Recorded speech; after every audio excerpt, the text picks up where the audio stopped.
Alright, so believe it or not, the Vancouver Canucks actually won themselves a game at Rogers Arena. Yes, I know, crazy stuff. But all jokes aside, this game was won against a Calgary Flames squad that, first of all, played a game last night, and second of all, just isn't that good in general. So to say that a win was expected is an understatement, and the Vancouver Canucks took care of business despite having Brock Besser out of the lineup. Couple of interesting storylines ahead of this game. You had Jonathan Lekkerimaki making his NHL debut, and he looked alright, maybe a little bit undersized, but when he did have the puck on his stick, he was making stuff happen. I would have liked to see him get a couple more opportunities to use that shot, but his deployment on the power play, especially in that third period when they put him in the bumper spot, didn't really give him that chance, so it is what it is. And guys, I have to say it, Elias Pettersson is back. 4 points in his past 2 games. It was his birthday today. Gets himself a goal. We'll talk about that, but it's good to see Elias Pettersson slowly make his way back to his expected levels of production. You also had Erik Brannstrom, who I think is one of the steals of the offseason. We basically got this guy for nothing, and on top of that, we also got to dump Tucker Pullman's contract in the process of that trade, which is a win in itself. But Erik Brannstrom has fit in really well on that third pair, and he got rewarded for his good play with his first Canucks goal, along with another assist. We'll talk about that. But anyways, with that being said, let's jump straight into the first period of play. Early on in this one, and you have both teams trading chances. Kevin Lankinen, this guy is incredible. I don't know how we got this guy at the price that we did, but I am not complaining. And I feel like I praise this guy almost every video, but when you make saves like that, how could I not acknowledge this greatness? But anyways, the Canucks have themselves some chances. Miller tries to recreate his goal against Calgary from last game, and I really like this cycle play the Canucks have here. It almost works as Quinn Hughes passes it over to Jake DeBrusk, but it's stopped by Vladar.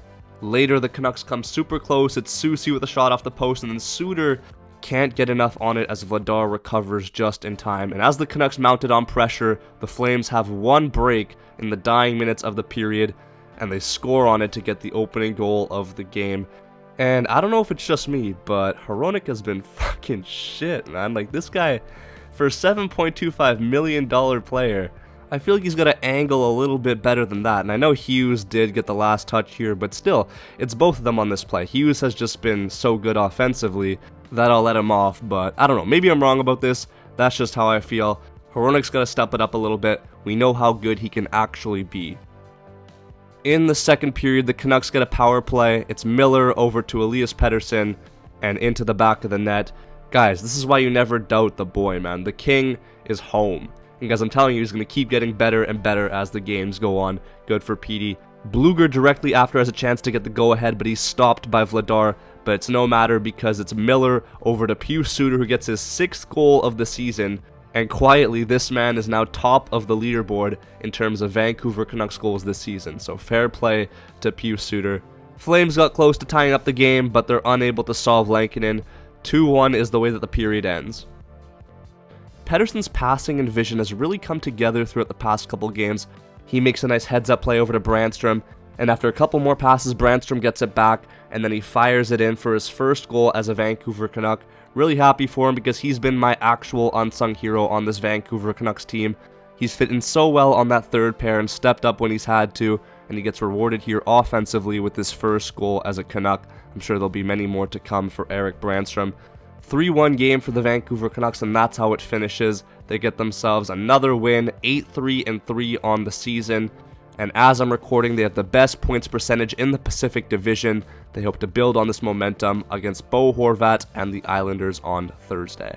One thing I did want to touch up on before I end this video is Nils Höglander gets his season low in terms of ice time, just under 10 minutes of play. And I understand his relationship with Rick Tocchet has been up and down throughout the past year and a bit, but you gotta give the guy a bit more ice time, man. He's so skilled, and I barely noticed him because he just wasn't out there that much in this hockey game. So it is what it is. Let me know your thoughts on that. And also, give me your thoughts on how Lekkerimaki played. I thought he was decent. He was getting into the right spots, had a couple shots on net. A couple of the passes that were given to him were just out of his reach. Otherwise, he would have had like a breakaway, couple of good shots on goal. But unfortunately, we weren't able to see those tonight. Once he gets a little bit thicker and stronger on the puck, which will come with age and experience, he's going to be a really exciting player in this league. So I'm excited to see how he develops over the next little bit. But yeah, man, that's all for me in this video. Thank you all so much for watching. I'll be sure to catch you in the next one. Make sure you like and subscribe if you're new. And yeah, peace out and take care.